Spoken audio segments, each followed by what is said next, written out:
কেনার নামে প্রায় 40 কোটি টাকার দুর্নীতির কেসে আমাদের তৎকালীন মুখ্যমন্ত্রী বিপ্লব কুমার দেব ওনাকে স্বাস্থ্যমন্ত্রী থেকে সরিয়েছিল সেদিন। সাথে প্রতিক্রিয়া কি দেব? একজন দায়িত্ব জ্ঞানহীন 420 নম্বরী মন্ত্রী বক্তব্য রেখেছেন। আমি গত দুদিন আগে আমি ধর্মনগর সফর করি, পাবিয়াছড়া ফটিকরায়ও যাই পঞ্চায়েত নির্বাচনকে কেন্দ্র করে। ফটিকরায় বিধানসভা কেন্দ্রে এমরাপাশা বাজারে একটি সভায় আমি সত্য একটা কথা বলেছি, এটা রেকর্ড, যে সুধাংশু দাস তার পরিবার অন্তর্দয় যোজনার পরিবার, মানে বিপিএল থেকে চরম অর্থনৈতিক দুরবস্থার মধ্যে একটা সময় ছিল। এমন কি আলোদ্দিনের প্রদীপ কিংবা জাদু উনি জানেন যে 2018 সালে ভারতীয় জনতা পার্টি ক্ষমতা আসার পর বিধায়ক থাকাকালীন উনি বিয়ে করেছেন এবং কোটি কোটি টাকা উনি বিয়েতে খরচা করেছেন, এটা সকলে দেখেছেন। ওখানে সবাই জানে যে এক চাটিয়া ওখানে নেগোসিয়েশন বাণিজ্য ওনার নেতৃত্বে ওনার ভাইরা করছেন, দুই ভাই, একজন সমস্ত ঠিকাদারি ওনারা ছাড়া কেউ পান না, আর সুপারি, বার্মেজ সুপারি এবং রাবার চারা সাপ্লাই অন্য কেউ পান না। গরুর গাড়ির থেকে মাসোয়ারা সবাই জানেন। ওনার স্ত্রী এত ক্ষান্ত নন, ওনার স্ত্রীকে এনএচএমে প্রচুর সংখ্যক ডেন্টিস্ট রাজ্যে বেকার রয়েছে।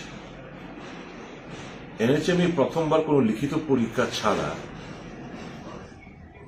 ওনার স্ত্রীকে চাকরি পাইয়ে দিয়েছেন। এই সত্য কথাগুলো আমি ওখানে তুলে ধরেছি। বিনা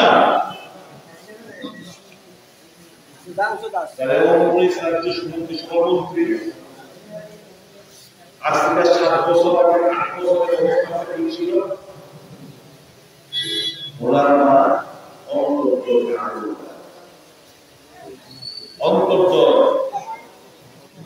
সবচেয়ে গরিব ঘটনা সেটা।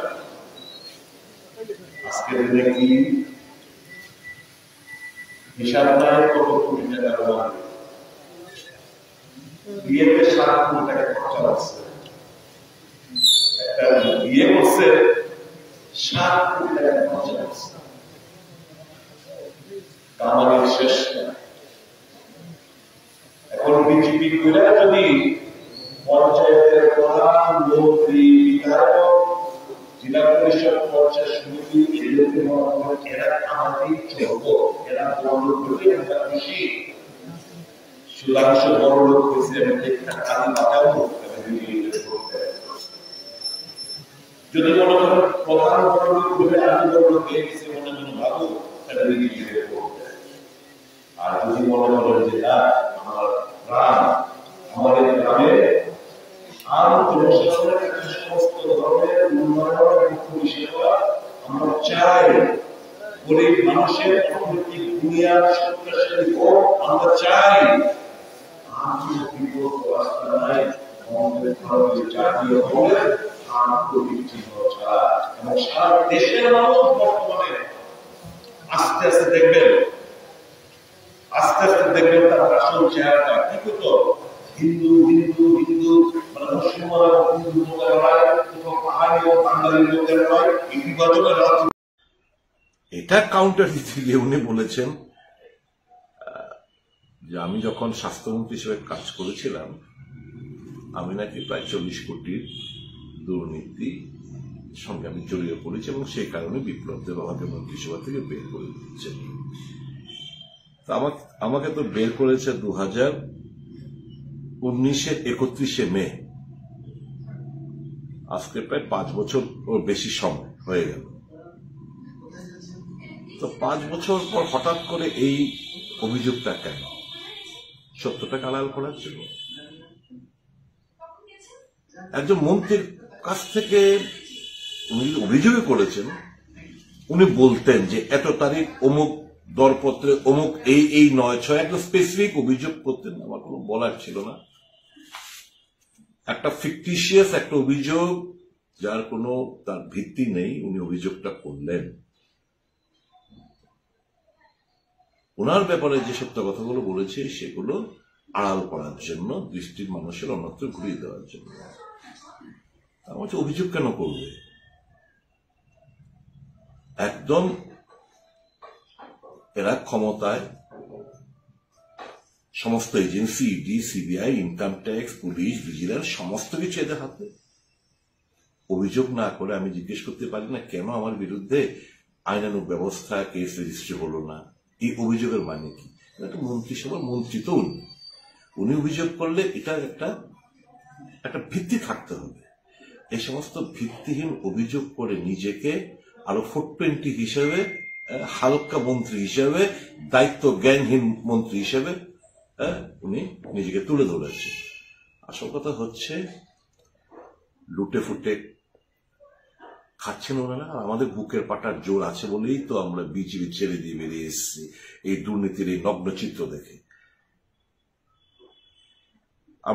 আমাদের কোনো ভয় নেই, আমাদের কোনো এজেন্সির কোনো ভয় নেই, কারণ আমরা সত্যের পথে চলি।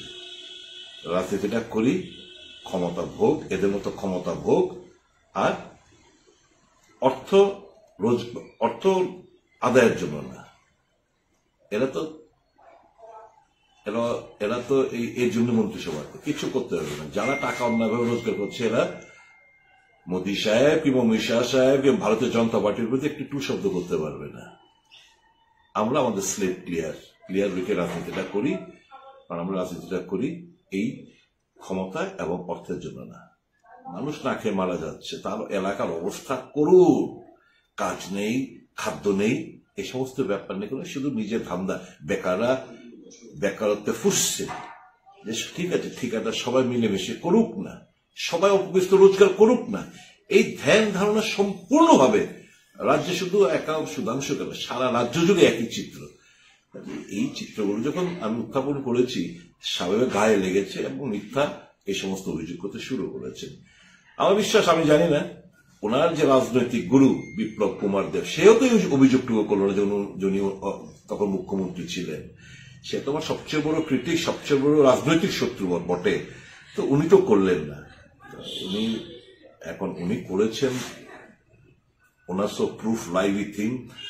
আমি বলবো ওনাকে, যেহেতু দায়িত্বশীল মন্ত্রী, সবার সদস্য উনি খোলাসা করে বলুক যে এই ক্ষেত্রে উনি 9-6 করেছেন।